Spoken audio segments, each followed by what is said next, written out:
পানি খরচ করুন, পবিত্রতা অর্জন করুন।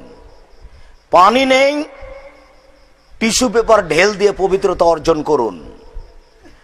আগে ঢেল টিস্যু পেপার পরে পানি, এ হাদিস মিথ্যে, এ আমল চলবে না, এটা জায়েজ নয়।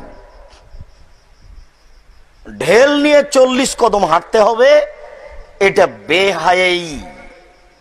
পায়ের উপরে পা উঠাতে হবে, এটা লজ্জা না থাকার প্রমাণ। এই কারণেই একজন মাঝহাবী মানুষ মাওলানা আশরাফ আলী থানভী হানাফি রাহিমাহুল্লাহ কত দিন আগে ভারতের মাটিতে তিনি এই কথা লিখে গেছেন যে টিস্যু পেপার বা ঢেল কুলুক নিয়ে 40 কদম হাঁটা, পায়ের উপরে পা উঠানো একেবারেই বেহায়াই।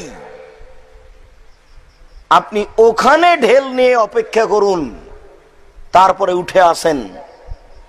যারা বলছে 40 কদম হাঁটতে হবে, 40 কদম কেন? ও যদি 3 দিন ঢেল ধরে থাকে, এরপরে যদি ছাড়ে তবুও পেশাব আসবে।